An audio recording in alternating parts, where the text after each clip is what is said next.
그래서 기도해 주시고 또 동참해 주신 여러 형제 자매님들께 감사의 말씀을 드립니다.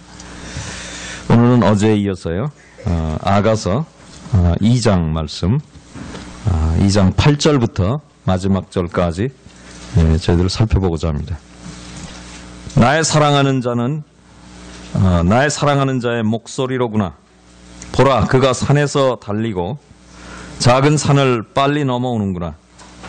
나의 사랑하는 자는 노루와도 같고 어린 사슴과도 같아서 우리 벽 뒤에 서서 창으로 들여다보며 창살 틈으로 엿보는구나. 나의 사랑하는 자가 내게 말하여 이르기를 나의 사랑, 나의 어여쁜 자야, 일어나서 함께 가자. 겨울도 지나고 비도 그쳤고 지면에는 꽃이 피고 새 노래할 때가 이르렀는데 반구의 소리가 우리 땅에 들리는구나. 무화과 나무에는 푸른 열매가 익었고 포도나무는 꽃이 피어 향기를 토하는구나. 나의 사랑, 나의 어여쁜 자야, 일어나서 함께 가자. 바위 틈 낭떠러지 은밀한 곳에 있는 나의 비둘기야, 나로 내 얼굴을 보게 하라. 내 소리를 듣게 하라. 내 소리는 부드럽고 내 얼굴은 아름답구나. 우리를 위하여 여우, 곧 포도원을 허는 작은 여우를 잡으라. 우리의 포도원에 꽃이 피었음이니라. 나의 사랑하는 자는 내게 속하였고 나는 그에게 속하였구나. 그가 백합밭 가운데서 양떼를 먹이는구나. 나의 사랑하는 자야, 날이 기울고 그림자가 갈 때 돌아와서 베데르 산에서의 노루와 어린 사슴 같아야라. 주님께서 저희들이 읽은 말씀을 위해서 복 주시기 바랍니다. 어제 저희들은 신랑의 인도를 받고 잔치집에 들어갔던 이 신부가 그 신랑으로부터 많은 사랑을 받은 것을 느끼고 그 사랑을 가리켜서 내 위에 기라 이렇게 말한 것을 우리가 보았죠. 엄청난 사랑을 그녀는 느꼈고요. 그래서 그 사랑으로 인해서 지쳐서 병에 걸렸던 모습도 보았습니다. 그래서 건포도 떡으로 또 사과로 힘을 돕고 또 신선케 하라 라고 하는 말씀도 저희들이 기억합니다. 이제 신랑이 그 신부를 왼 팔로 베게 해주고 또 오른팔로 안아주는 지주와 또 애정 이 표현을 저희들이 또 보았습니다.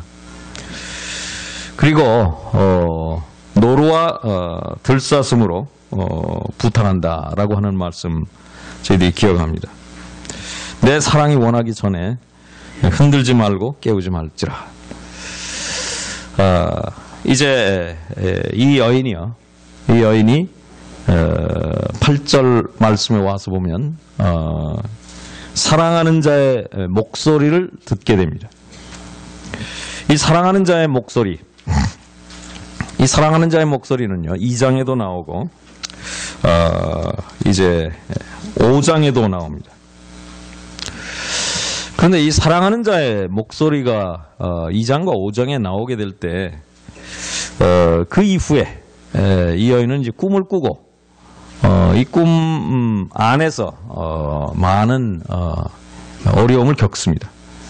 파수꾼을 만나고 또 사랑하는 자를 찾아 헤매고 이런 이제 모습을 저희들이 2장과 5장에서 3장과 5장에서 이제 보게 되는데요. 이 목소리, 그 목소리를 이 여인은 이제 듣고 있습니다. 마치 발자국 소리를 듣는 것처럼 그 여인은 그 소리를 듣고 있는데 그가 8절 말씀 보면 그 목소리와 함께 그가 산에서 달리고 작은 산을 빨리 넘어오는구나. 이 산을 넘어오는 그 신랑의 모습에 대해서 나의 사랑하는 자는 노루와도 같고 어린 사슴과도 같아서. 노루와 어린 사슴은 소심하고 민감하고 하긴 하지만 또 대단히 빠르죠. 특별히 산을 넘어오게 될 때 빨리 넘어오는 것을 지금 이렇게 표현하고 있죠. 산에서 달리고 작은 산을 넘어 빨리 오는구나.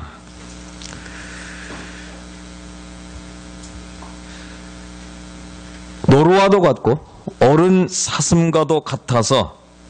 그런데 이제 9절 말씀에는요, 우리 벽 뒤에 서서 창으로 들여다보며 창살 틈으로 엿보는구나. 여기 벽이 있고요, 여기 창이 있습니다. 그 벽은 우리 벽이고, 이 창은 이 격자창입니다. 저기 그림에서도 보는 것처럼 이 창이 이렇게 작은 구멍들로 이제 구멍을 통해서 볼 수 있는 그런 창이죠. 그래서 창살, 여기는 창살 틈이라 이렇게 이제 말씀을 하고 있는데요. 창살 틈으로 엿보는구나. 우리는 이제 이 말씀을 통해서 우리는 아가서는 여호와 하나님과 이스라엘 그리고 그리스도와 교회의 관계를 말씀한다라고 하는 것은 우리 처음부터 생각해 보았는데요. 그리스도와 교회의 관계는 총교회와 그리스도와 총교회뿐만 아니라 그리스도와 지역교회의 관계뿐만 아니라 실제적으로 그리스도와 우리 개개인의 관계를 우리는 생각해 볼 수 있는데요. 먼저 이 경륜적으로 보게 될 때 여기에 이 말씀의 흐름 속에서 우리가 발견하는 것은 이 신부는 신랑이 이제 산을 넘어서 높은 산, 작은 산 이것을 빨리 넘어서 오기를 간절히 기다리고 있는 것을 우리가 보게 됩니다. 이것은 경륜적으로 보게 될 때 첫째 교회는요 2000년 동안 우리 주님께서 떠나가셨습니다. 십자가에 돌아가시고 또 부활하시고 승천하시고 제자들을 떠났어요. 사도행전 1장에서 우리는 주님께서 어떻게 감람산에서 제자리 보는 데에서 떠나시는 것을 우리는 압니다. 그분께서는 다시 오시겠다고 약속하셨죠. 또 다락방에서도 말씀하셨죠. 너희는 마음에 근심하지 말라. 하나님을 믿으니 또 나를 믿으라. 내가 가서 처소를 예비하러 간다고 말씀했어요. 다시 오면 너희를 나 있는 곳에 인도하리라. 교회를 향해서 주님께서 그렇게 약속하셨습니다. 교회는 우리 주님께서 다시 오시는 그 오심에 대해서 공중 재림, 우리는 휴거될 겁니다. 우리는 이제 주님께서 곧 오시게 될 때 하늘로 올라갈 겁니다. 뿐만 아니라 이스라엘 민족은 어떻습니까? 경륜적으로 이스라엘 민족은 지금은 주님을 배척하고 그들은 그리스도를 거부합니다. 유대인들, 수많은 유대인들이 그렇게 많은 유대인들을 봐도요 그렇게 완강하게 예수 그리스도를 저렇게 배척할 수 있을까? 저희 뉴욕에 살고 있습니다만은 많은 유대인들을 보지만 그들은 강력하게 예수 그리스도를 거부합니다. 아주 극소수의 유대인들이 소위 미사야닉 주라고 해서 메시아를 자기들의 구세주로 믿는다. 유대인들인데 그런 사람들이 있습니다. 그들은 우리들이 이 메시아를 믿는 유대인들이라고 하는 이 근거는 어디서부터 시작됐는가? 그들은 이렇게 말합니다. 성경으로, 신약 성경에서 시작됐다. 교회가 처음 시작될 때 누가 복음을 전했습니까? 유대인들이 전했죠. 이방인들이 복음 전한 게 아니고요. 유대인들부터 이제 복음을 전했죠. 그러나 거의 대부분의 유대인들은 예수님을 거부합니다. 물론 우리는 예언서를 통해서 이제 그들 가운데 거짓 메시아 그리스도가 나타나게 될 때 유대인들은 얼마나 그 거짓 메시아를 자기들의 메시아인 줄 착각하고 받아들일 것인가, 그리고 환란 시대에 얼마나 커다란 고통을 적 그리스도와 또한 거짓 선지자를 통해서 고통을 겪을 것인가, 우리는 그것을 잘 알고 있습니다. 여기에 창을 통해서 이제 창살 틈을 통해서 엿봅니다. 날 사랑하는 자는 노루와도 같고 어린 사슴과도 같아서 우리 벽 뒤에 서서 창으로 들여다보고 창살 틈으로 엿보는구나. 그냥 커다란 창에 자기 모습을 이렇게 나타낸 것이 아니고요. 이 격자창입니다. 작은 구멍들이 있어요. 그래서 그분이 이렇게 나타난 모습을 보게 될 때 틈을 통해서밖에 볼 수 없습니다. 하나님의 말씀은 구약의 모형과 또 예언들을 통해서 얼마나 많이 메시아에 관해서 그리스도에 관해서 말씀을 했습니까? 뿐만 아니라 이 격자라고 하는 것은 우리는 세상에 돌아가는 많은 사건들을 통해서요. 하나님의 말씀뿐만 아니라 사건들을 통해서 이 사건은 무엇입니까? 주권적인 하나님께서 이 세상에서 되어지는 많은 일들을 주님께서 다루시고 계십니다. 우리 히브리서 말씀 보면 우리 하나님께서 그 아들을 우리에게 소개하게 될 때 구약의 많은 사람들이 많은 선지자들이 말씀했지만 이 마지막에 아들을 통해서 우리에게 말씀하셨다. 이 아들은 만유의 후사이시고 영광의 광채이시고 그 형상의 본체라. 그분을 통해서 천지를 지으셨고 또한 그분을 통해서 천지는 말씀에 의해서 붙들려지고 있다. 달과 해와 천체는 우리 주님의 말씀의 능력을 통해서 붙들려지고 있습니다. 뿐만 아니라 이렇게 물리적인 것뿐만 아니라 이 세상에 흘러가는 모든 역사는 우리 주님께서 붙들고 계시는 것입니다. 천체만 붙들고 계시는 것이 아니라 세상에 흘러가는 모든 역사도 붙들고 있습니다. 우리는 에스겔서 1장 말씀을 보면 거기에 이제 하나님께서 영광 가운데 나타나시는데 거기에 병거가 나옵니다. 거기에 바퀴가 있습니다. 바퀴가 빨리 돌아갑니다. 또한 그 병거가 굉장히 빨리 움직입니다. 이리로 저리로 원하는 대로 움직이는데 그 위에는 보좌가 있습니다. 사실은 그 말씀은 이스라엘 민족이 포로가 돼서 먼 나라에 가 있지만 그리고 에스겔이 보게 될 때 답답한 마음 가운데 선지자는 하나님 앞에 섰을 때 하나님께서는 환상 가운데 나타내 보여주셨습니다. 주권적인 하나님께서 이스라엘의 역사 속에 가장 비참하고 포로 가운데 바벨론의 포로로 가장 암담한 현실 속에 이스라엘 사람들은 유다 사람들이 있었지만 그러나 에스겔에게 보여준 환상은 하나님께서 보좌에 앉아 계시고 이 모든 상황 속에서도 이 바퀴라고 하는 것은 역사의 흐름입니다.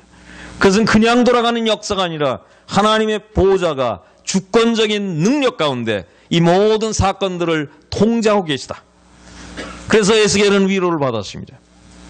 여러분과 저는 하나님의 이 위대한 은혜 가운데 위로를 받는 것입니다. 이 세상에 되어진 일들은 그냥 일어나는 일들이 아닙니다. 저희들이 현재 이슬라믹 국가가 일어나서 또 이락에서 난리를 겪고 있고 러시아는 또 자기들의 이익을 위해서 전진하고 있고 세상에 돌아가는 경제적인 문제 또한 사회적인 국가적인 군사적인 상당히 많은 분야의 문제를 보게 될 때 소망이 없어 보입니다. 그러나 저희들 마음속에 하나님 앞에 언제나 위로와 희망을 갖는 것은 우리 주님께서 보좌에 지금도 앉아 계시다. 이 모든 일들 위에 그들이 행하는 많은 일들이 겉으로 나타나지만 그 위에서 하나님께서 통제하고 계시다. 하나님께서는 계획하신 모든 일들을 이제 그의 계획 가운데 프로그램 속에서 이끌어가고 계시고 하나님께서는 결국 승리하실 것이다. 하나님의 모든 계획은 결국 성취될 것이다 라고 하는 것을 우리는 알고 있습니다. 이 격자창이라고 하는 것은 그것은 세상에 돌아가는 수많은 사건들입니다. 이 수많은 사건은 하나님 말씀과 관련해서 우리가 생각하게 될 때 우리는 주님께서 지금 오고 계시다라고 하는 것을 우리는 보게 되는 것입니다. 우리는 주님의 모습을 온전히 볼 수 없는 격자창에서는 그 모습을 온전히 볼 수 없어요. 그러나 그 모습이 보입니다. 무엇을 통해서요? 하나님의 말씀과 하나님의 약속과 하나님의 주권적인 통제와 그리고 그 말씀과 관련해서 일어나고 있는 수많은 사건들을 우리가 하나님의 말씀의 빛 가운데서 보게 될 때 주님께서는 지금 오고 계시다. 주님의 발자국 소리, 예리성을 우리는 듣고 있다라고 하는 것입니다. 교회는 2000년이 흘렀습니다. 주님은 이제 곧 오실 겁니다. 공중 재림하시는 주님을 우리는 기다리고 있습니다.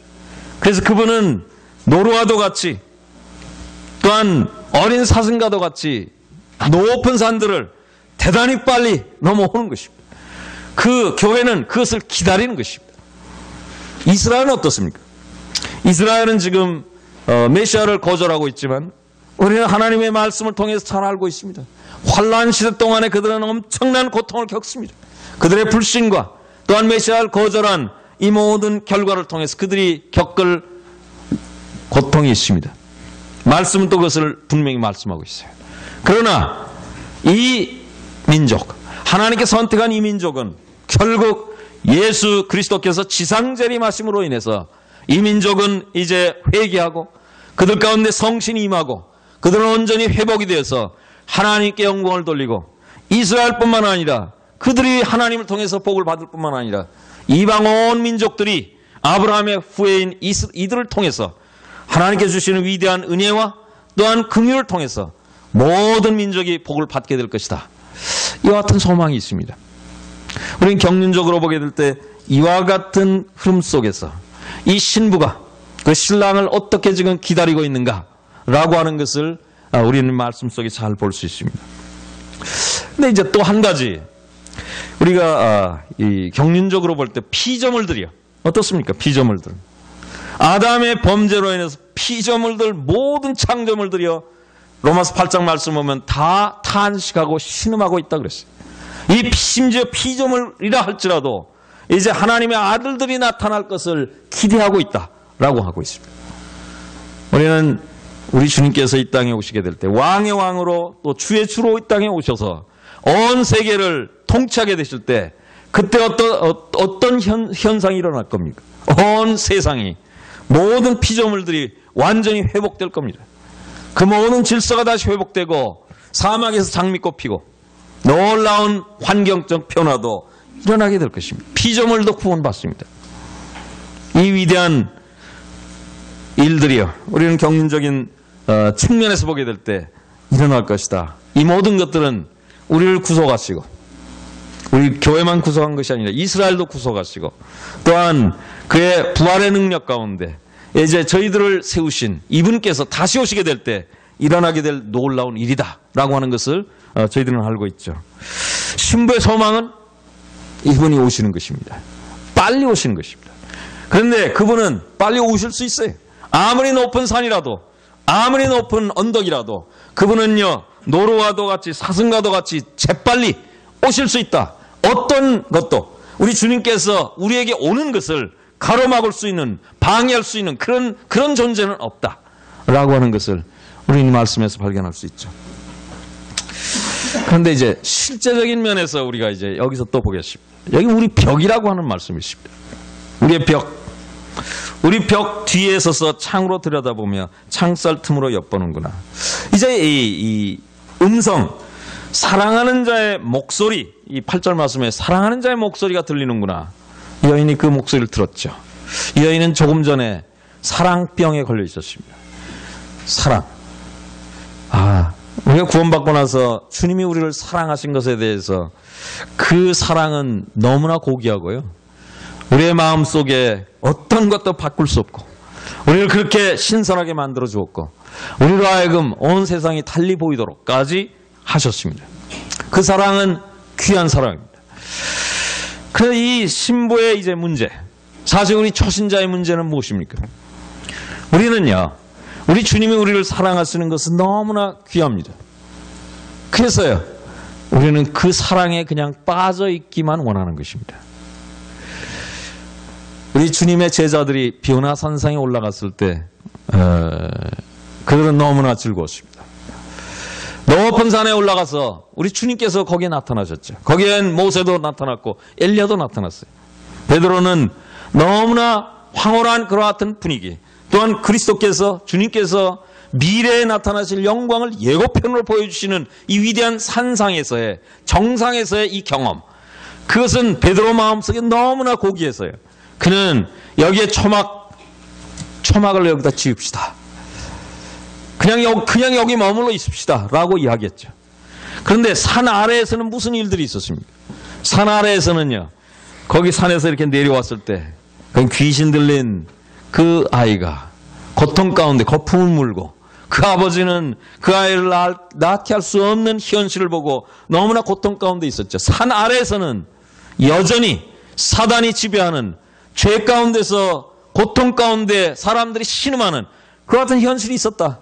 그런데 산 위에서는 어떻습니까? 베드로는 우리는 여기에 초막을 짓고 여기에 그냥 계속 여기서 이 즐거운 이 환상적인 이런 경험을 계속해서 하고 싶다. 우리 그리스도인들의 쉽게 빠질 수 있는 것은 우리 주님을 사랑합니다. 주님을 놓치지 않고 싶습니다. 주님과 교제하고 싶습니다. 그런데 주님하고만 교제하고 싶은 것입니다. 나머지는 다 잊어버리고 싶은 것입니다. 이게 우리의 벽이에요. 우리 주님께서는 여기에 이 신랑은 이렇게 말하죠. 10절 말씀에 나의 사랑하는 자가 내게 말하여 이르기를 나의 사랑 나의 어여쁜 자야 일어나 함께 가자. 이 음성은요. 이 음성은 오시는 음성 그리고 그분께서 뭔가 제시하시는 음성입니다. 함께 가자는 겁니다. 우리는 주님이 우리를 사랑하시는 그 사랑을 우리가 즐기고 감사하고 어제 저희들은 주님이 우리에게 사랑을 주시게 될 때 우리는 그 사랑을 우리가 느끼게 되죠. 그 사랑을 느끼게 될 때 우리 마음속에 기쁨이 있습니다. 그 사랑을 느끼게 될 때 정상적이라면 우리는 사랑을 주신 만큼 우리는 그만큼 감사하는 마음이 일어나는 거죠. 감사하는 마음이 일어난다면 우리는 감사를 표현하게 되겠죠. 그와 같은 상황에서 우리는 주님과 대화를 이어가는 것이죠. 주님이 우리에게 사랑하시기 때문에 주님께서 우리를 향해서 말씀하십니다. 그 말씀은 우리 귀의 음악입니다. 우리는 주님 앞에 합당치 않은 사람들이었는데 죄인이었는데 주님께서 우리를 구원해 주셨을 뿐만 아니라 우리를 아름답게 단장해 주시고 우리를 변화시켜 주시고 그리고 우리 보고 아름답다고 이야기해 주실 때 우리는 얼마나 기쁩니까? 우리는 그냥 여기에 빠져 있길 원하는 겁니다. 그런데 우리가 이 사랑에 만일 감사하지 못한다면 그 사랑을 그냥 당연한 것으로 여긴다면 우리는 타락하게 될 겁니다. 우리는 주님과의 관계가 이제 시들하게 될 겁니다. 우리는 주님 앞에 감사하지 않을 겁니다. 우리는 그 사랑은 그냥 당연한 것으로 여기고 간다고 하는 것은 언제나 위험스러운 것입니다. 우리는 너희는 범사에 감사하라라고 하는 주님의 계명이 있습니다. 주님의 권면이 있습니다. 우리는 범사에 감사해야 되는 것입니다. 왜냐하면 범사 모든 일들 가운데 주님의 손이 닿지 않은 것이 없습니다. 주님의 계획이 그것과 관련이 없는 것은 아무것도 없다라고 하는 것을 우리가 진실로 깨닫는다면 우리는 이 모든 일 가운데서 주님과 관련이 있고 주님의 음성이 그 가운데 있다. 그래서 우리는 주님 앞에 언제나 감사한다라고 하는 거죠. 주님과의 대화에서 주님과의 사랑을 즐기는 관계에서 우리에게 적극적으로 필요한 것은 그것은 마땅한 것은 우리가 주님 앞에 감사하는 것입니다. 이 감사를 통해서 우리는 대화를 계속해서 이어가고 또한 그 사랑을 우리가 마땅히 또 합당히 그리고 즐겁게 우리가 즐길 수 있는 것입니다. 그리고 우리는 그 감사를 표현하게 될 때 주님은 기뻐하시게 될 겁니다. 그리고 이 사랑은 점점 깊어지게 될 것입니다. 그런데 여기 이제 주님께서 이 여인에게 이 신랑이 이 여인에게 이야기해줘요. 이 여인은 그분의 음성을 들었어요. 산을 넘어오는 그분의 음성을 들었어요. 그분께서 이제 하시는 말씀이 있습니다. 겨울이 다 갔다. 비도 그쳤다. 이 비라고 하는 것은요, 봄비가 오면은 만물이 소생하고요, 시원해지죠. 신선해집니다. 그러나 여기 이 비라고 하는 것은 그런 비가 아니고요. 이것은 우리로 하여금 암울하게 하고 춥게 하고 우리로 하여금 우울하게 만드는 그런 비입니다. 그러나 이와 같은 비도 이제 다 사라졌다.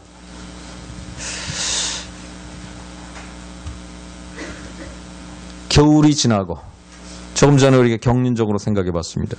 교회 2000년 동안의 핍박이 있었습니다. 순교자들이 있었습니다. 교회는 지금도 세상으로부터 배척받습니다. 왜냐하면 예수 그리스도, 우리가 섬기는 주님, 그분을 세상이 배척했기 때문에 교회도 세상은 뱉어내는 것입니다. 선생보다 제자가 더 나을 수가 없다. 우리 주님이 배척을 받았다면 교회는 당연히 배척을 받는 것입니다. 이 배척받는 이 시기, 우리 배척받은 우리 주님께서 이제 계속해서 배척을 받다가 어느 순간에 가서 이제 영광 가운데 오실 것입니다. 세상은 이 심판을 받게 될 것입니다. 이분이 배척받을 그런 분이 아니라고 하는 것이 확실히 온 세상에 드러나게 될 것입니다. 그때가 올 때까지 그것은 겨울입니다. 그것은 추운 비가 오는 그런 시절입니다. 이 때가 이제 사라질 것이다. 그래서 겨울도 가고 비도 그쳤고 지면에 이제 꽃이 피고 새 노래할 때가 온다. 경륜적으로 말하면요, 이스라엘은 어떻습니까? 이스라엘은 지금 겨울입니다. 그들은 무지 가운데서, 그는 알지 못하는 가운데서 그들은 메시아를 계속해서 배척하고 있죠. 그러나 이제 환란이 끝나고 때가 올 겁니다. 그들 가운데 놀라운 꽃이 피고 이제 새가 노래하는 그런 때가 올 겁니다. 우리 주 예수 그리스도께서, 신랑 되신 그분께서 이제 교회를 위해서 오실 뿐만 아니라 그분께서 이스라엘을 위해서 오셔서 이스라엘을 회복시키고 놀라운 천년 왕국이 이루어지게 될 겁니다. 겨울이 지나고 비가 그칠 겁니다. 지면에는 꽃이 피고 새 노래할 때가 이르렀다. 지면에는 꽃이 폈다. 땅에는 미술입니다. 공중에는 음악입니다. 땅에는요, 꽃이 폈어요. 하늘에는 새들이 날아가면서 노래합니다.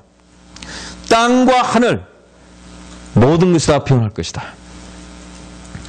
우리는 이 광경을 또 실제적으로 본다면 우리 주님께서는 부활하신 분으로, 이 주님께서 우리를 위해서 돌아가신 분입니다. 부활 이전에 그분은 먼저 돌아가신 분입니다. 고난받으신 분입니다. 우리 죄를 위해서 피 흘려 돌아가신 보혈을 흘리신 분입니다. 그러나 그분께서 부활하셨어요.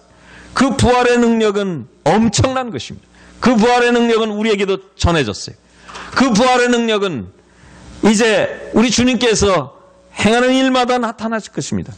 그분은 우리를 위해서 오시게 될 때 아무것도 주님을 올 수 없도록 방해할 수 있는 것은 아무것도 없다. 그런데 그분께서요, 이제 오시게 될 때, 그때를 이 신부는 고대하죠.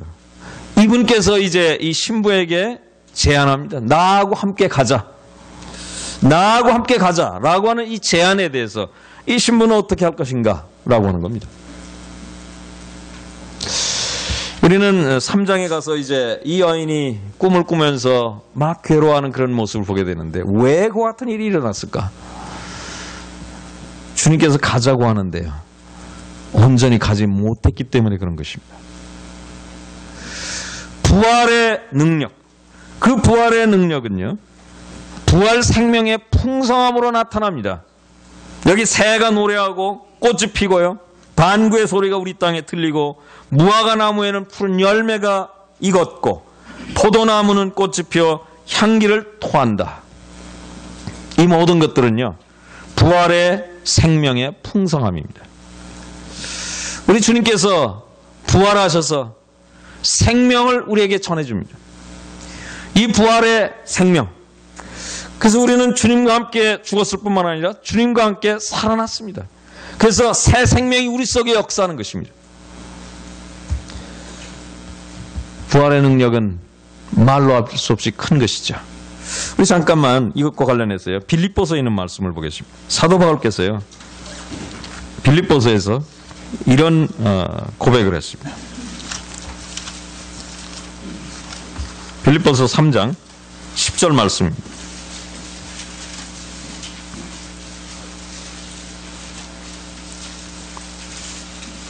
내가 그리스도와 그 부활의 권능과 그 고난의 참여함을 알려하여 그의 죽으심을 본받아 어찌하든지 죽은 자 가운데서 부활에 이르려 하노라.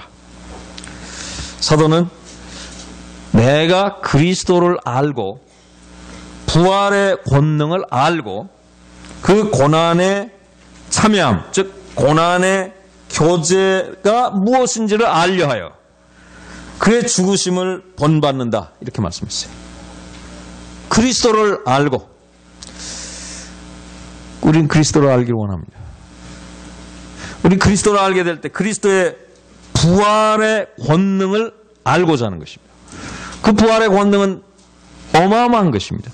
하나님께서요, 이 아들을 살리시게 될 때 무한한 권능을 통해서 살리셨습니다. 성령의 능력 가운데 살리셨습니다. 이 부활의 권능, 이 권능은 우리에게도 그대로 전해졌습니다. 이 권능이 우리 가운데 역사함으로 해서 우리는 이 능력 가운데 새롭게 변할 수 있었습니다. 그리고 이와 같은 것을 알게 될 때 또 한 가지 알고자 하는 것은 그 고난의 교제가 무엇인가?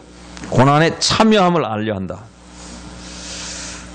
부활을 알면요, 고난의 교제, 고난 가운데 가장 커다란 것은 순교입니다. 죽는 겁니다. 배척받아서요, 수많은 고난이 있습니다. 작은 고난서부터 시작해서 큰 고난이 있습니다. 우리는 부활하신 주님, 그러나 그분은 지금도 거절당하고 배척받는 주님입니다. 그분을 따라가게 될 때, 그분의 생명을 우리가 느끼게 될 때 이 세상으로부터 우리는 배척받습니다. 우리는 핍박받습니다. 거절당하는 것입니다. 세상에서 우리 그리스도인들을 위해서 무슨 상을 주고 높이 평가하고 그렇지 않습니다. 교회가 타락했을 때 오히려 세상으로부터 뭔가 칭송을 받았습니다. 버가목 교회, 그것은 7교회 중에서 우리에게 그러한 본을 우리에게 보여주고 있는 그런 교회가 아닙니까? 세상은 절대로 그리스도를 알고 그리스도의 부활의 권능을 아는 그런 사람들을 향해서 절대로 그냥 놔두지 않습니다. 반대하는 것입니다. 배척하는 것입니다. 우리 주님을 배척했듯 마찬가지로 배척하는 것입니다. 그러나 우리 사도는 고난에 참여하기를 원한다. 고난의 교제가 무엇인지 알기를 원한다. 그래서 그는 그의 죽으심을 본받기를 원한다.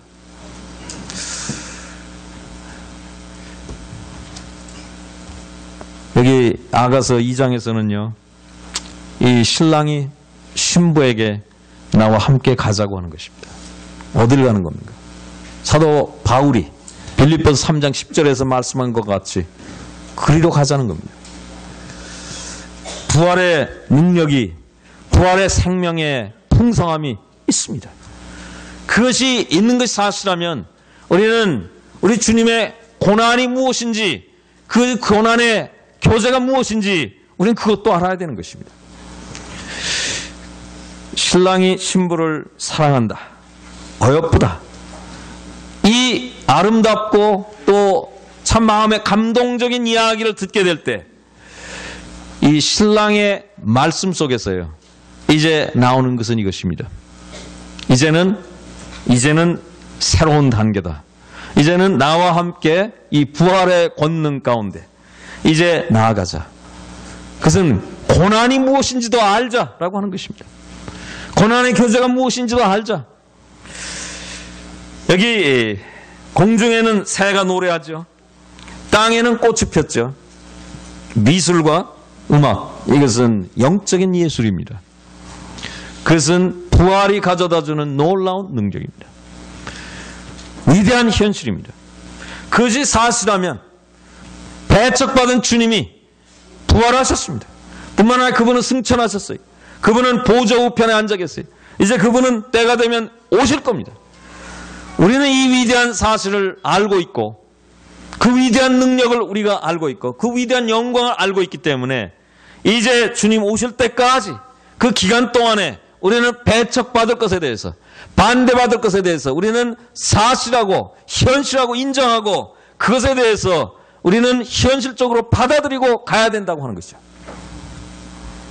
그것이 바로 주님께서 나와 함께 가자라고 말씀하고 있는 것입니다.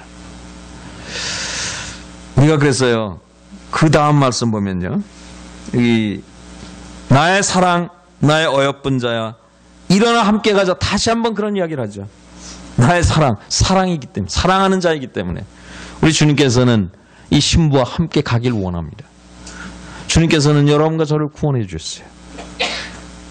저희들이 구원받고 나서 우리가 그리스도의 보혈로 저희들의 죄를 용서받았을 뿐만 아니라 저희들은 그리스도의 죽음과 함께 십자가에 못 박혔습니다. 뿐만 아니라 그리스도께서 부활하실 때 부활하신 것을 토대로 해서 우리도 역시 부활했습니다. 새 생명이 우리 속에 역사합니다. 옛사람은 죽었습니다. 우리는 이제 살아가는 삶에서 신령한 삶을 살아가야 된다. 이 신령한 삶은 어떤 것으로 표현이 되는가? 그것은 주님과 함께 고난받는 것으로 표현이 된다. 주님과 함께 배척받는 것으로 표현이 된다. 그래서 우리는 영문 밖으로 능욕을 지고 우리는 나간다라고 하는 것입니다. 주님이 여기에 초청하신 것입니다. 나와 함께 가자. 나의 사랑, 나의 어여쁜 자야, 일어나서 함께 가자. 여기 이제 바위 틈 낭떠러지 은밀한 곳에 있는 나의 비둘기야. 여기 주님께서 이제 또 다른 심상을 우리에게 말씀해 주고 있는데요. 그것은 뭘 말합니까? 바위 틈을 말하고 있습니다. 낭떠러지 은밀한 곳. 이 낭떠러지 은밀한 곳이라고 하는 것을 다른 말로 하면요. 계단, 이 절벽에 이런 마치 계단과 같은 그런 이 밋밋한 게 아니죠. 한 단계가 있고 또 그 위에 또 다른 이제 이 더미가 있고 그래서 마치 계단과 같습니다. 계단과 같이 그 은밀한 곳이라고 이렇게 말씀했어요. 바위 사이에 바위 가운데 쪼개진 이 틈 그리고 계단과 같은 그와 같은 절벽 거기에 있는 나의 비둘기. 우리 주님께서는 1장에서 이미 내 사랑아 너는 어여쁘고 어여쁘다. 내 눈이 비둘기 같구나 그랬죠. 이 신랑이 신부에게 비둘기 눈과 같다라고 말씀했어요. 여기서는 이제 신부를 가리켜서 나의 비둘기라고 말합니다. 나의 비둘기. 어제 우리는 이 비둘기에 대해 생각해 봤습니다. 비둘기는 그 눈이 아름답죠. 또한 이 비둘기는요 짝에 대해서 충성합니다. 자기 짝이 죽으면은요 그렇게 슬퍼할 수가 없어요. 충성합니다. 이 비둘기의 부드러움, 비둘기의 눈, 그 비둘기 눈은 독특하기 때문에 비둘기를 통신용으로 오랫동안 썼죠. 왜냐하면 비둘기 한 목표를 보면 그 다음에 그 목표를 향해서 그대로 날아갑니다. 다른 데로 그의 눈에 시선이 산란하지 않기 때문에 통신용으로 쓸 수 있었어요. 다시 말하면 그의 시력에 관한 문제입니다. 한 목표만 본다. 우리는 신약에서 우리 주님께서 산상복음에서 그렇게 말씀했죠. 우리의 눈이 성하면 온 몸이 성하다. 만약 우리 눈이 성하지 못하면 온 몸이 다 성하지 못하다.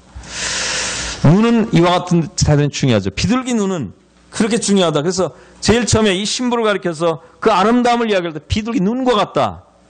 바로 그 비둘기입니다. 그래서 여기서 나의 비둘기야 나로 내 얼굴을 보게 하라. 내 소리를 듣게 하라. 이 비둘기가 지금 어디 있습니까? 나와 함께 가자. 부활의 능력, 그 능력이 우리에게 제공해주는 엄청난 풍성한 생명. 그런 것을 우리가 안다면 세상이 배척하고 세상이 거절하는 그것도 우리는 마다한다.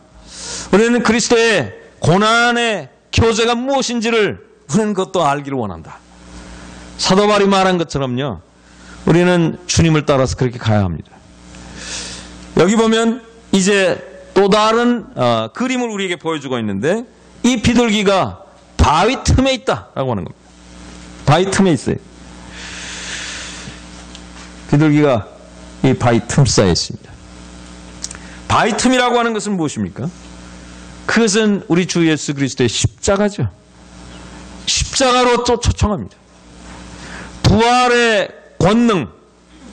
그래서 고난의 교제로 초청할 뿐만 아니라 십자가의 고난, 그것을 얼마나 고귀하게 생각하는가. 그 지점으로 초청하고 있다. 십자가로 초청하고 있습니다.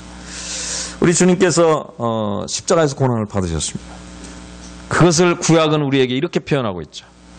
광야에서 이제 모세가 이스라엘 백성을 인도하게 될 때 물이 없었습니다. 물이 없었을 때 그 지팡이를 가지고 반석을 쳤죠.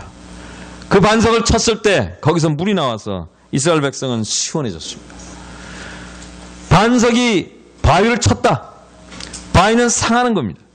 상하게 될 때 거기에서 나오는 놀라운 생수가 있습니다. 우리 주님께서 십자가에서 돌아가시고 난 이후에 이제 주님께서 승천하시고 나서 내가 가면 다른 보혜사를 보내겠다고 말씀했어요.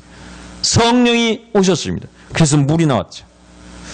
넘치는 물이 그 모든 사람들의 갈증을 온전히 해소해 줬어요. 먼저 주님의 고난이 있고 성령이 오셨어요.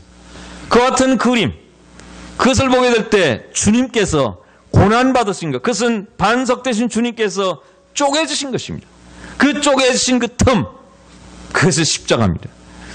이 비둘기, 나의 신부, 나의 사랑,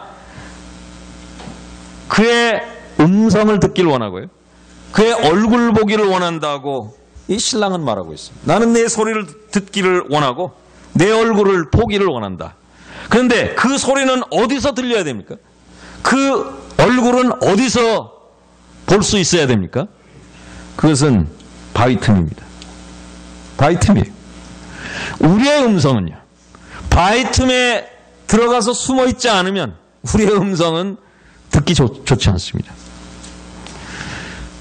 우리가 바위 틈에 들어가서 있을 때, 숨어 있을 때, 그때 우리의 얼굴을 주님께서는 보기를 원한다라고 합니다. 우리의 영혼이 그리스도의 십자가를 묵상하게 될 때, 거기서 주님께서 나에게 어떤 사랑을 베풀어 주셨는가라고 하는 것을 우리가 마음속에 간직하게 될 때, 그때는 우리는 바위 틈에 가 있는 겁니다. 바로 그때 주님께서 우리로부터 아름다운 음악을 듣게 되는 것입니다. 우리가요, 바위 틈에 있지 않으면 우리의 입으로부터 나오는 소리, 그 소리는요, 듣기 대단히 불쾌한 소리가 나올 겁니다. 우리가 주님과 함께 교제하게 될 때, 주님의 죽으심을 우리가 깊이 생각하게 될 때, 우리는 무엇을 생각합니까? 아가서가 말씀하고 있는 주제를 생각합니다. 그리스도의 사랑입니다. 그리스도의 사랑. 우리는 이 그리스도의 사랑을 생각하면 몇 가지, 신약 성경이 말씀하고 있는 3가지 그리스도의 사랑에 관한 말씀이 있습니다. 첫째, 우리 한번 찾아보겠습니다. 로마서 8장 말씀 보십시오. 로마서 8장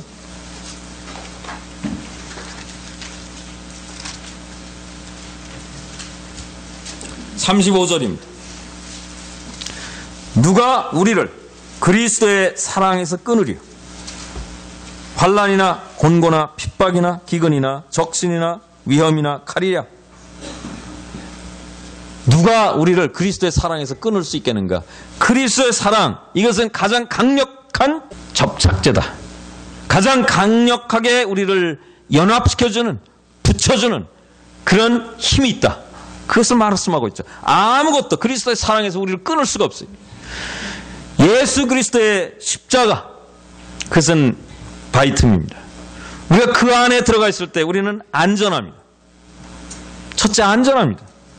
보세요. 우리는 이 바위 주변에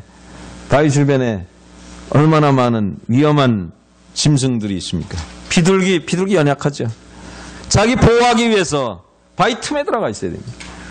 많은 맹금들이 비둘기 잡아먹을 수 있어요. 그래서 그 속에 들어가 있으면 안전합니다. 여러분과 제가 살아가게 될 때 그리스도의 사랑을 생각하며 사는 그것은 안전한 것입니다. 언제 그렇게 할 수 있습니까?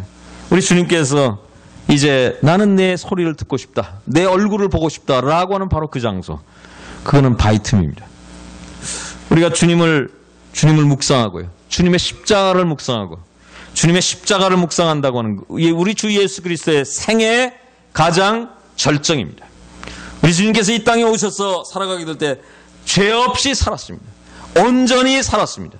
하나님 보시기에 전혀 흠없이 살아서 하나님께서 하늘 문을 여시고 이는 내 사랑하는 아들이여 내 기뻐하는 자라고 말씀하셨어요. 바로 그분께서 하나님 보시기에 율법의 이 수준에서 전혀 손색이 없는 완전한 삶을 사신 그분의 삶의 절정은, 그것은 예수 그리스도의 십자가입니다. 죽음입니다. 그 죽음은 우리를 향해서, 그 신랑은 우리를 향해서 난 너를 이렇게 사랑했다라고 하는 것을 말씀해 주고 있죠. 그 십자가를 우리가 생각할 때 우리 마음속에 왜 있었던 수많은 야심, 세상에 관한 관심, 세상이 우리에게 주는 시험거리, 수많은 것들, 우리의 시선을 산란하게 만들고요, 우리의 마음을 나뉘게 만드는 모든 것들로부터 우리는 보호를 받을 수 있습니다. 우리의 마음이 이제 고정할 수 있습니다. 우리의 마음이 감사로 넘치게 되는 것입니다. 그것은 단순히 예배 시간에 이곳에 와서 우리 주 예수 그리스도로 우리가 힘들여 찾아내고 생각하고 우리의 마음을 그 순간만이라도 집중하려고 하는 그런 노력이 아니라 우리의 삶 전체를 통해서요, 우리는 항상 우리의 마음이 예수 그리스도의 십자가에 고정이 되어 있어야 되겠다라고 하는 겁니다. 우리는 그 틈바구니, 바위의 틈바구니 그 속에 들어가 있어야 되겠다. 그 틈바구니 속에 들어갈 때 우리 주님께서는 어떻게 고난을 받으셨는가, 그것을 우리는 생각하게 되겠죠. 우리는 만찬상 앞에 오게 될 때 떡을 바라봅니다. 잔을 봅니다. 떡은 그것은 곧 부서질 떡입니다. 우리는 떡을 떼기 위해서 모이는 겁니다. 떡을 그냥 보존하기 위해서 모이는 것이 아니라 그 떡을 전시하지만 이 떡은 부서질 떡입니다.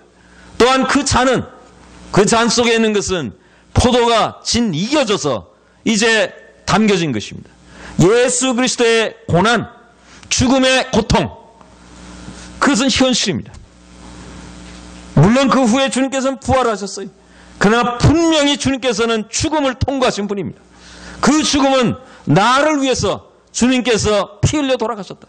어떠한 사랑을 주님께서 나를 위해서 바치셨는가. 그 마음과 그 의지와 하나님을 향해서 하나님의 위대한 뜻을 이루시기 위해서 주님께서는 겟세마네 동산에서 고통 가운데 기도하시고 피 같은 땀을 흘리시고 또한 십자가에 가시게 될 때 거기에서 하나님께서, 아버지께서 내게 주시는 잔을 내가 어찌 마시지 않겠는가라고 말씀하시고 마지막 순간까지 가서 그 모든 과정을, 하나님께서 만드신 모든 프로그램들을, 그 고통의 프로그램입니다. 그것을 모두 하나씩 하나씩 주님께서는 다 이행하셨다. 그 모든 주님의 보혈의 마지막 방울까지 흘러칠 때까지 주님께서는 나를 그렇게 사랑하셨다. 우리는 그 바위 틈에 들어가게 될 때 우리는 아가서가 말씀하고 있는 이 사랑을 우리는 마음속에 깊이 깊이 생각하고 살게 될 겁니다. 그래서 우리는 제일 첫 번째 신약에서 말씀하고 있는 그리스도의 사랑, 그 사랑은 어떠한 것도 우리를 이 그리스도의 사랑에서 끊을 것이 없다라고 말씀하는 겁니다.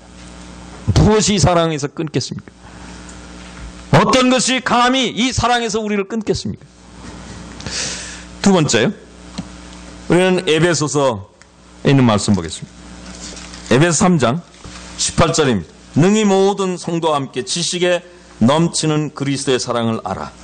그 넓이와 길이와 높이와 깊이가 어떠함을 깨달아. 여기 두 번째 신약에서 말씀하고 있는 그리스도의 사랑이 있습니다. 그 사랑은 지식에 넘치는 그리스도의 사랑입니다. 지식으로는 측량할 수가 없는 그리스도의 사랑입니다.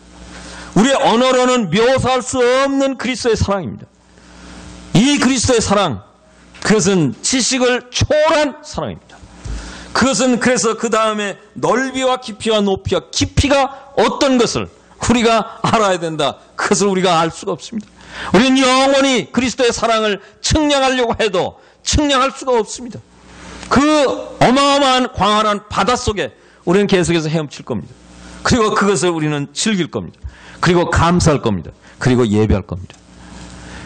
따라서 이와 같은 그리스도의 사랑, 지식에 넘치는 그리스도의 사랑, 이 사랑은요, 다른 차원의, 지식과는 다른 차원의 세계에 있는 현실입니다. 그리스도의 사랑, 우리는 언어로 표현합니다. 우리는 그것을 지식을 통해서 우리는 알고 있습니다. 그러나 그것은 지식을 초월한 것입니다. 그것은 우리의 마음속에, 심령 속에 넘치는 그리스도의 사랑입니다. 그래서 우리의 마음을 감동시킵니다. 우리의 마음을 기쁘게 합니다. 우리의 마음으로 울게 합니다.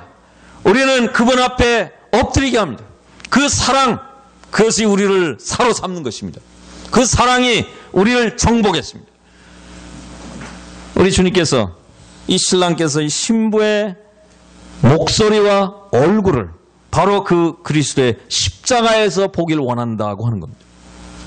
우리가 예배 시간에 주님 앞에 와서 공적으로 예배를 드리게 될 때, 또 사적으로 우리가 개인적으로 주님 앞에 예배를 드리게 될 때, 우리가 있어야 될 곳은, 그것은 그리스도의 십자가죠.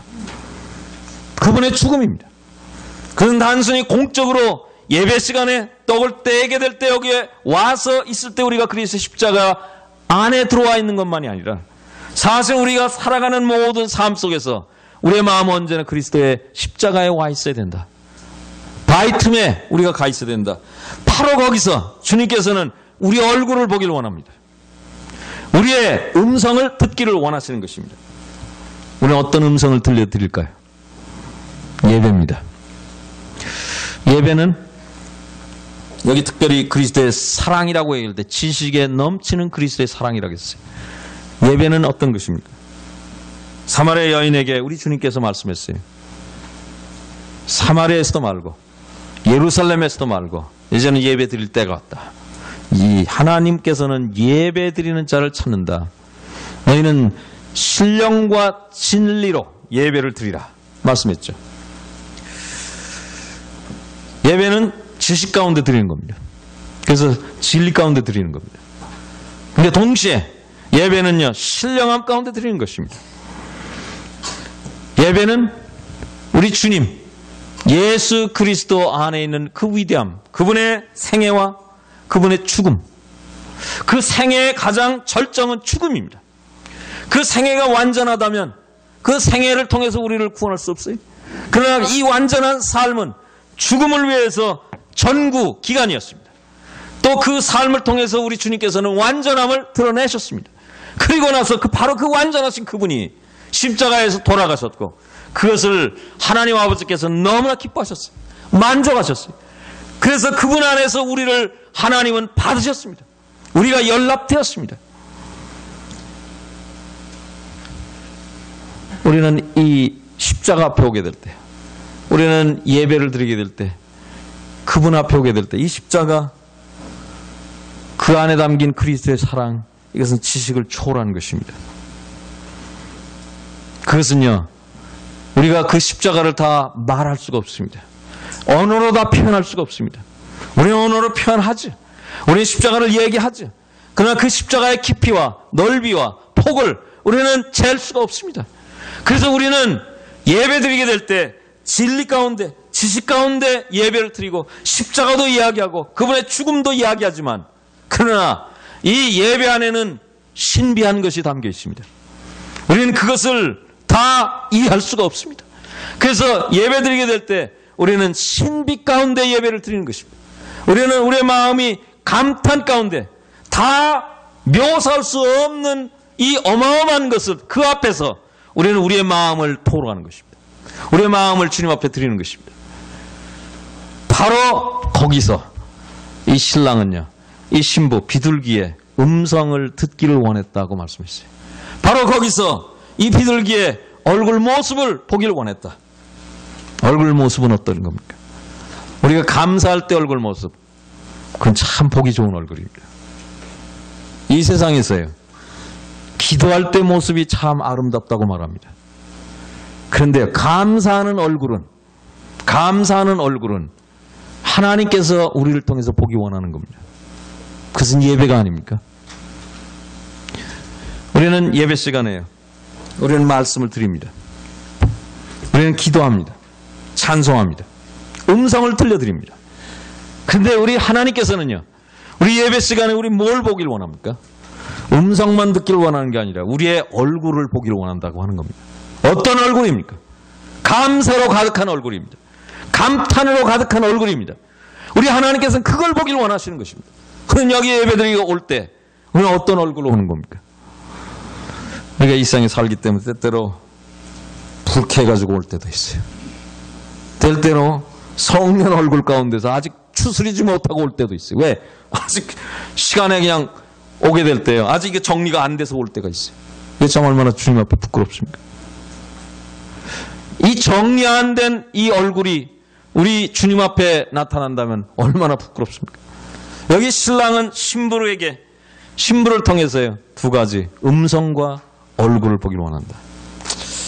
또 한 가지, 그리스도의 사랑, 세 번째. 신약이 말씀하고 있는 그리스도의 사랑 세 번째를 보겠습니다. 고린도 후서 5장 말씀입니다. 고린도 후서 5장 14절 말씀입니다. 그리스도의 사랑이 우리를 강권하시는도다. 그리스도의 사랑은요, 아무도 그리스도의 사랑에서 우리를 끊을 수가 없다. 그리스도의 사랑은 가장 강력한 접착제다. 그리스도의 사랑은 지식에 초월하는 사랑이다. 세 번째는요, 그리스도의 사랑은 우리를 강권하는 강력한 힘이 있습니다. 엠마오로 가는 제자가 너무나 답답하고 실망한 가운데 긴 얼굴하고 갔죠. 우리 주님께서는 그들에 대한 관심이 있었습니다. 그래서 그들에게 찾아오셨어요. 그래서 그들과 대화하기 시작했어요. 그래서 예수 그리스도께서 어떻게 구약에서 어떠한 고난 가운데 이 땅에 오시고 어떠한 영광 가운데 들어가실 것에 대해서 길 가면서 쭉 얘기했어요. 주님은 그들에게 너희들이 왜 긴 얼굴을 하느냐, 뭐 이런 그들에게 핀잔도 주지 않았습니다. 주님께서는 자세히 자기에 관한 것을 말씀했습니다. 예수 그리스도에 관한 것을 그들과 나눴어요. 바로 본인, 우리 주님 자신이 자신에 대해서 이야기를 했습니다. 이들은 사실은 가장 위대한 교제를 길 가면서 받은 것입니다. 그런데 불행한 것은 이 두 사람은 그분이 누군지 몰랐다고 말씀하고 있죠. 그런데 그들이 이제 엠마오에 거의 다 갔어요. 이제 주님께서는 그냥 가시려고 했어요. 해는 져가고 있습니다. 주님은 가시려고 할 때 이 사람들 마음속에 뜨거움이 생겼어요. 그래서 주님 보고 강권했습니다. 주님, 우리 집에 오십시오. 긴 얼굴을 하고 고향에 가던 그 사람들은요, 절대로 강권하는 사람이 아닙니다. 긴 얼굴한 사람은요, 입을 뒤집어 쓰고 난 관계없다, 난 거기에 생각하고 싶지 않다, 뭐 이런 자세죠. 그들에게는 절대로 적극적인 자세 없습니다. 그들은 소극적인 자세, 그들은 회피하려고 하는 자세, 그들은 낙심 가운데, 암울 가운데 그렇게 사는 사람들입니다. 그러나 예수 그리스도의 사랑을 맛본 사람들은 어떻게 맛봤습니까? 주님께서 걸어가시면서 자기에 관해서 말씀했어요. 우리가 주님을 듣게 될 때, 우리가 말씀을 통해서 주님을 뵙게 될 때 우리의 마음속은 뜨거워지는 것입니다. 왜 뜨거워집니까? 그리스도의 사랑 때문에 뜨거워지는 것입니다. 그 사랑은 우리를 강권케 하는 것입니다. 그래서 우리도 강권하는 것입니다. 오늘날 우리 교회는요, 오늘날 우리 그리스도인은 강권하는 그리스도인이 되어야 되는 것입니다. 우리는 복음 전하게 될 때 우리는 강권합니다. 세상 사람들은요, 죽으면 그냥 끝이라고 생각합니다. 죽으면 그것이 끝이지 뭐냐. 그들의 언어 속에는요, 체념과 우울함과 실망과 비관과 비극과 이런 것들로만 가득한 겁니다. 그것은 사단이 고스란히 그들 마음속에 주는 것입니다. 그런데 복음은 어떻습니까?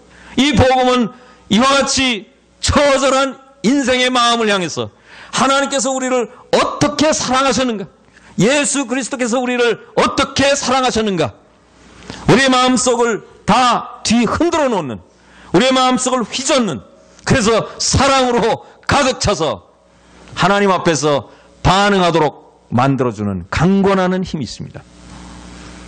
그리스도의 사랑은 우리를 강권합니다. 그래서 우리도 다른 이를 강권하게 만드는 것입니다. 하나님의 말씀은 이와 같은 힘이 있어요. 이 그리스도의 사랑, 그것을 우리는 어디서 만날 수 있습니까? 예수 그리스도의 십자가입니다. 거기서 주님은 나를 위해서 돌아가셨어요. 더 이상 뭘 우리가 바라야 됩니까? 그 이상으로 어떤 사랑을 우리가 기대할 수 있습니까? 나를 위해서 돌아가셨어요.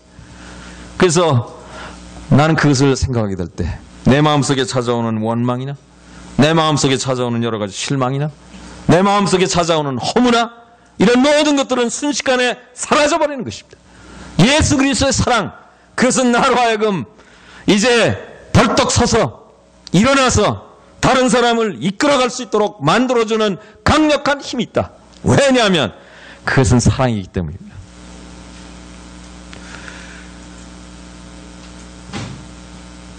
내 소리를 듣게 하라. 내 소리는 부드럽고 내 얼굴은 아름답구나. 언제요? 바위 틈에 들어갈 때 우리의 음성은 부드러워집니다. 왜 부드러워집니까? 사랑을 느끼고 있기 때문입니다. 사랑을 느끼는 사람은요, 얼굴빛도 다릅니다. 살아가는 삶에 있어서요, 그 아침에 들어올 때 코로 노래하고 들어와요. 여러분, 사랑에 빠진 사람들, 남녀가요, 이렇게 걸어가면서 살아가는 모습을 옆에서 가만히 한번 보세요. 어떤가? 동기가 있습니다. 어려워도요, 그들이 뭐 세상에서 사랑하는 남녀가 뭐 세상에서 편하고 모든 일이 잘 되는 것만 있는 거 아니에요. 그래도 어려워도요, 그런 어려움들이 그들을 절대로 압도하지 못합니다. 사랑이 그것들을 압도합니다. 사랑의 힘이 바로 이거죠. 그래서요, 이 비둘기의 소리는 부드러운 겁니다. 그것은 즐거운 것입니다. 그 마음속에는 동기가 부여된 것입니다. 사랑이 주장하고 있는 것입니다. 그래서요, 발걸음이 가볍습니다. 다른 사람에게 뭔가 얘기해주고 싶은 것입니다. 우리는 그 뒤에 보면 예루살렘 여자들이 이렇게 말합니다. 내 사랑하는 사람이 다른 사람이 사랑하는 자보다 뭐가 그렇게 나은가? 이 여인이 말하죠. 내가 사랑하는 분은 이러이러하다. 장황하게 얘기합니다. 사랑은요, 우리로 하여금 자랑하게 만듭니다. 사랑은 우리로 하여금 내가 사랑하는 자에 대해서 소개하고 싶은 것입니다. 이것이 우리 그리스도의 삶이 아닙니까? 우리는 복음을 우리는 전해야 된다 이러죠. 우리는 그렇게 이야기 들을 때 그것은 우리의 부담이요 의무로 이렇게 느껴집니까? 그렇게 한다면 우리는 복음 전할 수 없어요. 우리의 복음은요, 우리는 예수 그리스도께 나를 위해 돌아가셨다. 그 말씀으로 해서 내 마음이 녹아지는 것입니다. 나는 그분을 이야기 안 할 수가 없는 것입니다. 이분의 아름다움을 생각할 때 그 아름다움은 어디에 있습니까? 그분의 사랑에 있습니다. 복음의 핵심은 그분이 우리를 위해서 돌아가셨다. 그리고 살아나셨다. 그래서 이분 안에서 우리는 영생을 얻을 수 있다. 우리는 성도의 교제에서도요, 예수 그리스도의 사랑, 이것은 성도의 교제의 기본이죠. 사랑 안에서 우리는 교제할 수 있습니다. 사랑 안에서 우리는 모임을 세워갈 수 있습니다. 그래서요, 우리 신랑이 그렇게 얘기했어요. 나의 비둘기야, 나로 내 얼굴을 보게 하라. 내 소리를 듣게 하라. 여기에 괄호하고 이제 보충 설명한다면 바로 바위 틈에 있는 너로부터, 이렇게 이야기해야 될 겁니다.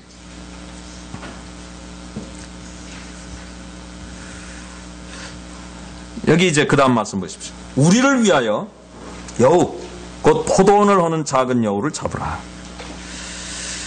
여기 이제 방해꾼을 제거해야 됩니다. 방해꾼 제거해야 돼요.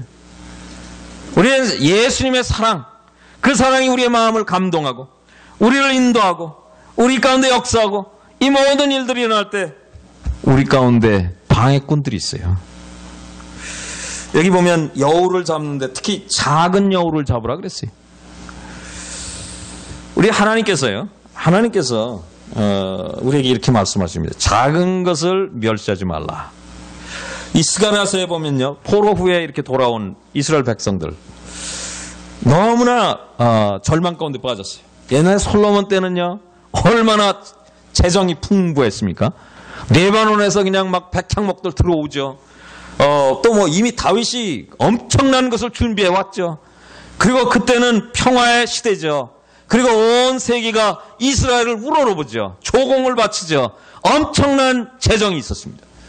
그리고 이 위대한 지도자 지혜의 왕, 그의 인도력 하에서요, 그는 자기의 생애를 거기에 바쳤습니다. 그리고 어마어마한 성전을 지었어요. 그런데 포로 후에 돌아왔을 때 재정도 딸립니다. 정치적으로 대단히 불안합니다. 그들 가운데는 뭐 이것저것 아무 분야에서도 하나도 장점이라고 얘기할 부분이 없었어요. 그래서 백성들은 이제 성전을 지으려고 하다가 그냥 그만두죠. 이젠 때가 아니다. 마음속에 실망이 가득 찼어요. 그때 두 사람이 일어납니다. 학개와 스가랴. 학개는 선배고 스가랴는 후배입니다. 그러나 이 선배 후배 가릴 것 없이 이 두 사람이 분연히 일어나서 성령의 인도 가운데 이제 우리가 하나님의 전을 지어야 될 때가 바로 이때다. 백성들의 마음을 뒤흔들었어요. 어떻게 해요? 하나님의 성령의 능력 가운데서요. 그래서 백성들이요, 분연히 일어났습니다. 그때 스가랴가 한 말이 있습니다. 너희는 작은 날의 때라고 멸시하지 말라, 이런 말을 했어요. 우리는 작은 거. 오늘날 복음을 전해도 사람들이 구원받지 않습니다. 어떤 때 우리는 고통 가운데 참 작은 날의 때다, 작은 것들의 시대다, 우리가 이렇게 말하기도 합니다만, 그러나 작은 것을 우리가 작은 때라고 우리가 멸시해서는 안 된다라고 말씀했어요. 우리는요, 우리의 생의 시작은 무엇으로 시작합니까? 아기로부터 시작합니다. 세상을 구원하기 위해서 하나님께서는 누구를 보내셨습니까? 아기 예수님을 보내셨습니다. 이스라엘을 애굽에서 구원하기 위해서 누구를 보냈습니까? 큰 군대를 보낸 것이 아니라 아기, 그것도 바로의 칙령하에서 거반 죽어갈 수밖에 없는 아기 모세를 보내셨어요. 그 모세를 통해서요, 바로가 볼 때 모세는 없는 아이입니다. 그러나 바로 그 작은 아이를 통해서 하나님께서 이스라엘을 구원하셨고, 하나님은 이 작은 아기 예수님을 통해서요, 하나님께서 온 세상을 구원하셨어요. 작은 것. 우리는 모세의 지팡이 생각해 보세요. 작은 거예요. 그러나 모세의 지팡이는 홍해를 갈랐습니다. 다윗의 물매 5개의 돌 골리앗을 격파했어요. 기드온의 300명의 군대, 그리고 항아리와 횃불, 그것은 미디안의 어마어마한 대군을 격파시켜 버렸어요. 어린아이가 가져온 오병이어, 그것은 하나의 런치밖에 되지 않지만, 그러나 그것은 5,000명을 먹이고도 남겼어요. 작은 것. 그래서 우리는 멸시해서는 안 됩니다. 작은 것에서 우리는 교훈을 받습니다. 때로 세상의 위대한 거대한 일들은 대단히 작은 것 위에, 그 돌적이 위에서 돌아가는 것입니다. 그런데 우리는 여기서 보세요. 거꾸로 마귀는요, 작은 것을 통해서 엄청난 파괴를 가져온다, 그 말입니다. 포도원에서요, 여우를 잡아라. 그래서 특별히 작은 여우를 잡아라. 이 여우가요, 포도나무의 이 줄기의 이 껍질, 이거를 갉아먹습니다. 이 작은 여우는 뭐 포도나무를 막 타고 막 뛰어다녀요. 그래서 가장 중요한 것은 이 덩굴이 자라야 되는데 덩굴이 막 잘라져요. 그러면 어떻게 됩니까? 포도송이들을요, 이제 포도송이가 조그맣게 나와서 이제 커져야 되는데 그거 그냥 먹어버려요. 열매 다 없어지는 것입니다. 또 여우가 땅을 팝니다. 뿌리 밑까지 다 파가지고 거기에 막 물이 들어가거나 뿌리가 상하거나 엄청난 손해를 가져오죠. 이 모든 것들 우리는 깊이 생각할 필요가 있어요. 우리는 우리 가운데 마귀가 역사하려고 하는 큰 것들이 있습니다. 그런데요, 그 큰 것들은 대부분은 작은 것들로부터 시작하는 것입니다. 그래서 이 작은 것 조심해야 되겠다. 그래서 이 포도원을 허는 여우, 특히 작은 여우를 어떻게 하라고 그랬어요? 작은 여우를 붙들어가지고 길들여서 좋은 여우로 만들라고 말하지 않았어요. 작은 여우는 잡아서 죽여야 됩니다. 그것은 계산할 수가 없어요. 우리 가운데 이 작은 일들, 성도들 사이의 관계나 모임 안에서의 일들이나 뭐 사회에서의 인간관계나 어떻습니까? 작은 것들에서부터 그 관리하지 못할 때 큰일로 일어납니다. 어떤 때는 모임 안에서 어린아이들끼리 투닥투닥 싸운 일이 이것이 발단이 돼가지고요, 나중엔 두 부모 사이에 커다란 금이 가고 이걸로 인해 가지고 모임 안에 커다란 문제가 생기고 이런 일들도 있습니다. 처음에 우리가 볼 때 그것은 대단히 대수롭지 않은 일이라고 생각할 수 있어요. 우리는 이 말씀을 읽게 될 때 우리는 얼마나 깨어 경계해야 될까라고 하는 겁니다. 마귀는 파괴자입니다. 우리 주님은 건설자입니다. 우리가 주님 안에서 성령님의 은혜 가운데 걸어가게 될 때 우리는 세웁니다. 그러나 마귀가 우리 가운데 역사하는 것을 우리는 알게 모르게 허락하게 될 때 우리는 그 안에 파괴가 이제 이미 시작된다고 하는 것을 우리 항상 기억해야 되죠. 그래서요, 작은 것 우리는 대단히 중요하다. 이것에 대해서 우리는 깊이 생각할 필요가 있습니다. 주님이 도와주시길 바랍니다. 그 다음에 16절 말씀 보십시오. 나의 사랑하는 자는, 여기 또 나의 사랑하는 자가 나옵니다. 나의 사랑하는 자는 내게 속하였고 나는 그에게 속하였구나. 이 구절은요, 아가서를 이렇게 우리가 쭉 추적해 가면 이 신과 같은 그런 구절이라 저는 이렇게 말하고 싶습니다. 왜냐하면요, 아가서 2장에서요 이 말씀이 나옵니다. 여기에 뭐라고 했냐면, 나의 사랑하는 자는 내게 속했고 나는 그에게 속했다. 이게 2장 16절 말씀입니다. 그 다음에 두 번째 6장 3절에 가면요, 6장 3절 보십시오. 나는 나의 사랑하는 자에 속하였고 나의 사랑하는 자는 내게 속했다. 이제 거꾸로입니다. 그 다음에 7장에 보세요. 7장 10절 말씀 보면요, 나는 나의 사랑하는 자에게 속하였구나. 그가 나를 사모하는구나. 여기에서는요, 나는 나의 사랑하는 자에게 속하였다라는 말로 끝납니다. 이 세 가지는요, 이 아가서에서 이 여인의 상태를 우리에게 잘 말씀해주고 있는 그런 신이라 이렇게 말할 수 있어요.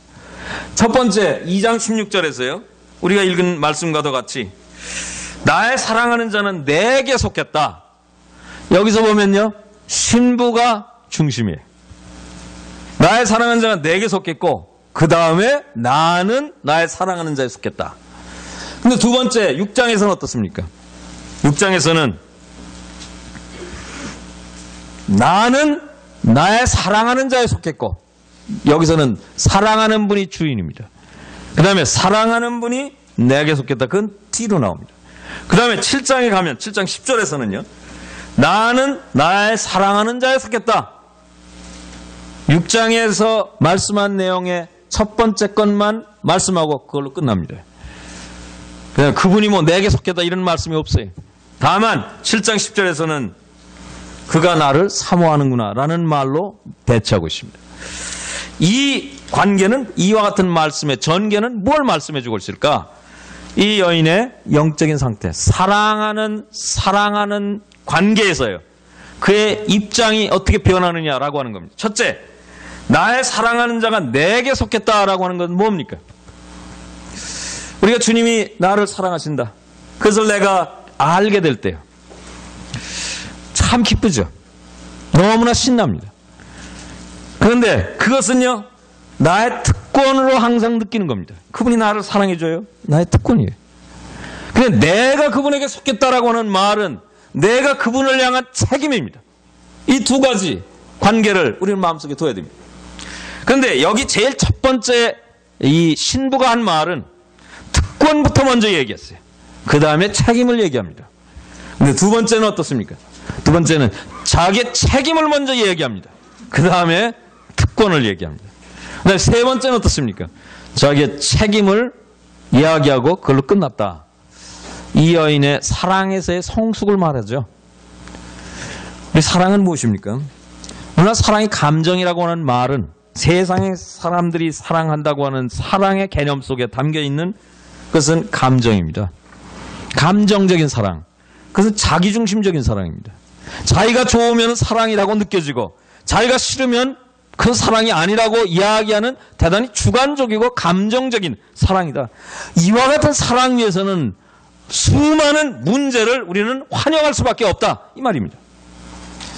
이 여인은요, 주님의 전폭적인 사랑, 주님의 사랑은요, 세상의 사랑과는 전혀 다르죠. 주님은 우리가 가당치 않은 사람인데 찾아오셨어요.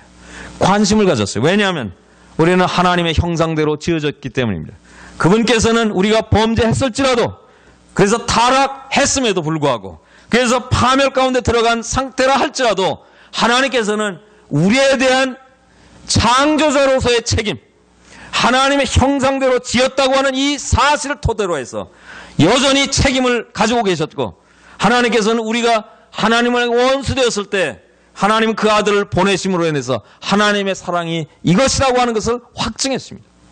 하나님께서는 일방적으로 우리를 사랑했습니다. 우리가 사랑할 만해서 사랑하는 것이 아니었죠. 이 사랑, 그 사랑을 깨닫고 난 다음에 이 세상에 존재하지 않는 독특한 신성한 사랑을 깨달은 이 신부가 이 신랑을 사랑하죠. 그래서 이 사랑을 배워가는 데 있어서 이 신부가 사랑 안에서의 성장 과정을 말해주고 있다 그 말입니다. 사랑에는요 특권도 있습니다. 그런데 사랑에는 책임도 있습니다. 많은 사람들은요 감정적인 사랑은 특권, 서로 특권만 주장하는 것입니다. 서로가 특권만 주장하게 될 때 거기에는 아무것도 성립되지 않습니다. 거기에는 파멸입니다. 여기 나의 사랑하는 자가 내게 속했다. 이거 아름다운 말입니다. 나의 사랑하는 자가 내게 속했다라는 말도 아름다운 말입니다. 왜? 그분이 나를 사랑해 주니 나는 얼마나 많은 특권을 누릴 수 있는가? 이건 얼마나 주님이 우리에게 주신 위대한 은혜입니까? 이것은 전혀 틀린 것이 아닙니다. 그러나 거기에는요 무엇이 있습니까? 우리 주님께서는 이 신랑은 신부에게 나와 함께 가자고 얘기했어요. 부활의 위대한 능력, 십자가의 위대한 현실. 그래서 너는 나와 함께 고난도 거절도 받겠는가? 이것을 이야기했어요. 거기에 대해서 이 여인은 어떻게 대답할 것인가? 이 여인의 영적인 상태, 사랑 안에서의 위치는 지금 그분은 나에게 속했고 나는 그에게 속했다 라고 하는 위치에 있었다 그 말입니다. 사실 이와 같은 것 때문에 우리가 3장에 가면 이 여인은요 마음속에서 꿈을 꿉니다. 마음속의 고민 때문에 꿈속에서 많은 괴로움을 느끼는 겁니다. 물론 이와 같은 것은 이 여인이 사랑하게 될 때 사랑 안에서 성장을 우리에게 말씀해주고 있는 것입니다. 이 여인은 제일 첫 번째, 나의 사랑하는 자는 내게 속했다. 나는 그에게 속했다. 이와 같은 상태에서 이제 이렇게 말하죠. 그가 백합화 가운데서 양떼를 먹이는구나. 우리 주님은 목자입니다. 여기서도 어떤 모습으로 부각되고 있습니까? 백합화 가운데서. 양떼를요 어디서 먹여야 됩니까? 양떼 어디서 먹여야 돼요? 양떼 더러운 데서 먹여서 안 돼요. 양떼는요 순결한 곳에서 먹여야 됩니다. 우리 어린 아이들이 영적으로 신령한 젖을 먹어야 된다. 순수한 젖을 먹어야 된다. 거기에 독이 타진 거나 아니면 더러운 게 섞여 있는 거나 오염된 거 먹어서 안 되는 거예요. 우리 어린 아이들은 순결한 데서 자라야 됩니다. 양들은 그렇게 자라야 됩니다. 우리 주님이 목양하는 방법은 바로 그것입니다.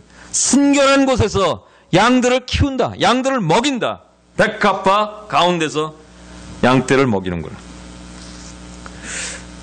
나의 사랑하는 자야 날이 기울고 그림자가 갈 때.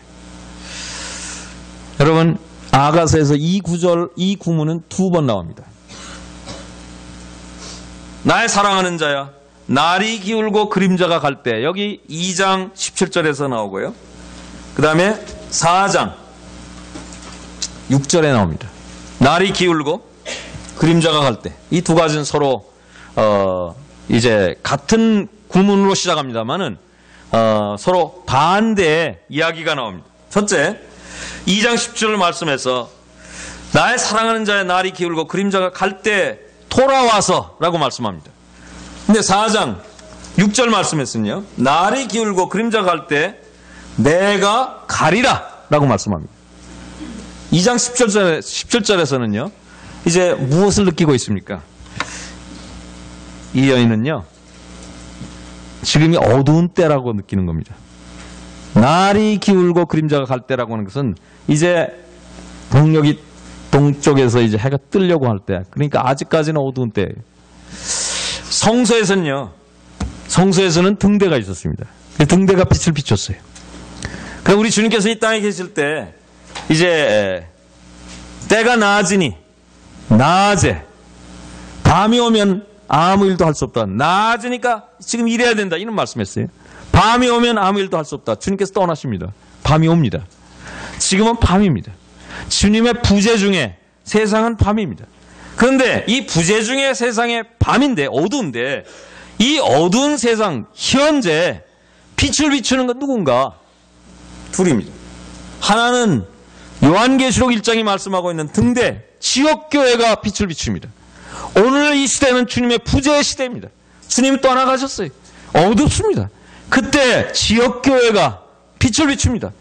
대단히 위대한, 대단히 엄청난 책임을 그리고 특권을 하나님께서 우리에게 부여하신 것이죠. 모임이 어두운 세상에 빛을 비춘다. 다른 어떤 빛도 없다. 이 말입니다.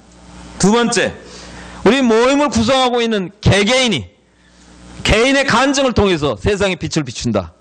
이건 그리스도인에게 어떠한 특권, 어떠한 위대한 책임을 우리에게 맡기셨는가 우리 기억해야 됩니다.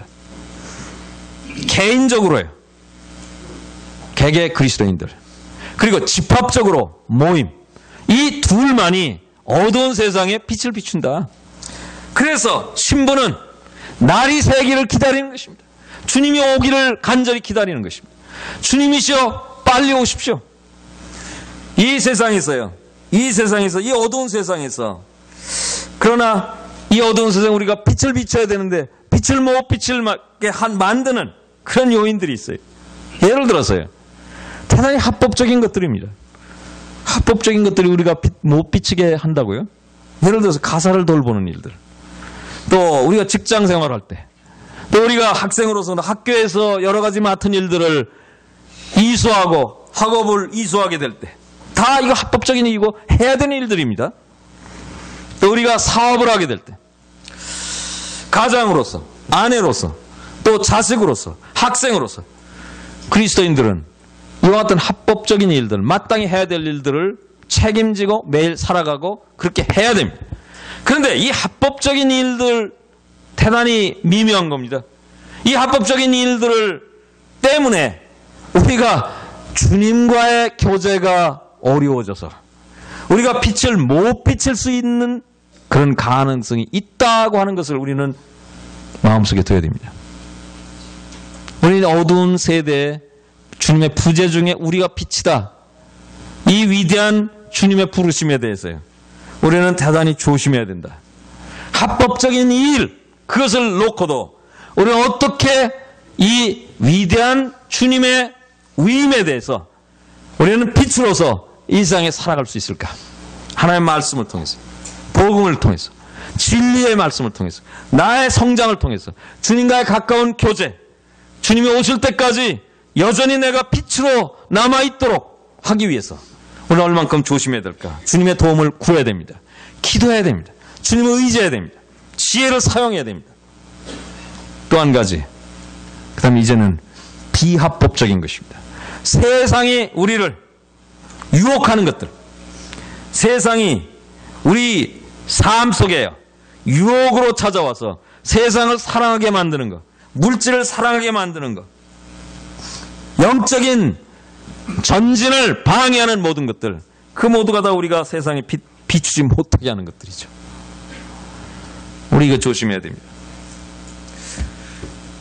이제 이 여인이 이야기하는 말씀으로 다시 돌아오겠어요. 나의 사랑하는 자야, 날이 기울고 그림자가 갈 때, 아직까지는 어둡지만 이제 곧 동이 튼다. 곧 새벽별이 이제 나타난다. 그것을 기대하고 있죠. 그때 돌아와서 베데르 산에서의 노루와 어린 사슴 같아여라. 이게 보세요. 베데르산은 성경에서 정확하게 어디라고 하는 것을 우리가 말할 수 없습니다. 그러나 일반적으로 베데르산이라고 하는 것은 이 가나안 땅, 팔레스타인의 북부 지방에, 즉 레바논, 항레바논 산맥, 여기는 레바논 산악지대죠. 이 산악지대 가까운 곳에 있는 산이 아닌가? 그 지리적인 그것이 어디냐라고 하는 것은 별로 중요하지 않아요. 여기서 베데르산이라고 할 때 베데르라는 말은 격리라, 분리라 이런 뜻입니다. 주님과 우리 사이에 우리를 격리시키는 이 산, 베데르산이에요. 그런데 이 여인은요, 이제 날이 새려고 할 때 노루와 어린 사슴 같아여라. 나의 사랑하는 자께서 노루와 어린 사슴, 우리 노루와 어린 사슴 앞에서 어떻게 봤어요? 대단히 빠른 짐승이죠. 빨리 달려옵니다. 산을 넘어서 달려옵니다. 베데르산을 넘어 오십시오. 주님 오실 때까지 우리 그리스도인들이 하는 것은 이것입니다. 신부가 하는 것은 주님이 빨리 오십시오. 주 예수여 어서 오시옵소서 라고 하는 마음입니다. 우리를 분리시킨 주님은 떠나가셨어요. 세상은 어떻습니다. 주님 빨리 오십시오. 그런데 4장에서는 어떻습니까? 날이 새고 그림자가 갈 때 나는 갈 거다. 2장에서는 오십시오라고 했는데 4장에서는 나는 갈 거다. 어디로 갑니까? 모략산과 유향산으로 가는 겁니다. 주님 오실 때까지 우리는 어디 가야 되는가? 모략산과 유향산. 사실 이 두 가지는 같은 것인데 주님 오시기를 간절히 바라는데 주님이 오시기를 2장에서는 바라고 주님이 오실 때까지 우리는 어떻게 해야 될까? 모략산과 유향산에 가야 됩니다. 우리 그것은 4장에 가서 우리가 다시 한번 깊이 우리가 생각해 보겠습니다. 오늘 저희들은요, 주님의 부르심, 함께 가자라고 하는 겁니다. 여기에서 우리의 위험은 무언가? 우리는 주님의 사랑을 우리가 사랑합니다. 즐깁니다. 주님의 사랑을 기뻐합니다. 근데 우리의 문제는 그 사랑을 기뻐하면서 그냥 거기에 머물려고 하는 것, 그냥 벽 안에 있으려고 하는 것, 이거는 대단히 위험한 것이다. 그래서 주님께서 함께 가자라고 할 때 우리는 이제 그 벽에서 나와서 주님과 가야 됩니다. 부활의 능력 가운데, 또한 십자가의 위대한 사랑 가운데 우리는 세상이 우리를 거절해도, 우리는 세상이 우리에게 능력을 준다 해도 우리는 주님과 함께 가야 된다. 그래서 사도 바울이 말씀한 것처럼 내가 그리스도를 알고 부활의 능력을 알고 내가 고난의 교제를 알려하여 라고 하는 말씀을 우리 마음속에 두고요. 오늘 주님이 배척받는 이 시대, 주님은 언제까지나 배척받는 분이 아니라고 하는 것 기억하십시오. 이제 주님께서 영광 가운데 오십니다.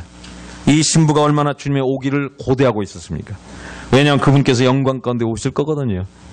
우리는 잠깐 동안 주님과 함께 배척받는 겁니다. 이 배척받는 것은 우리에게 영광입니다. 이 기간이 대단히 짧기 때문에 이제 이 배척받는 것은 우리에게 기회입니다. 우리는 함께 능력을 지고 주님의 진리의 말씀을 순종하고 주님의 뜻을 이 땅에 이루고 나아가는 것, 그것은 우리에게 엄청난 영예다. 아무나 이것을 누릴 수 없는 것이다. 우리는 주님 앞에 감사해야 됩니다. 바로 이것이 아가서 2장이 우리에게 말씀해주고 있는 그 같은 교훈이라 이렇게 생각합니다. 주님께서 저희들에게 은혜를 허락해 주시기 바랍니다.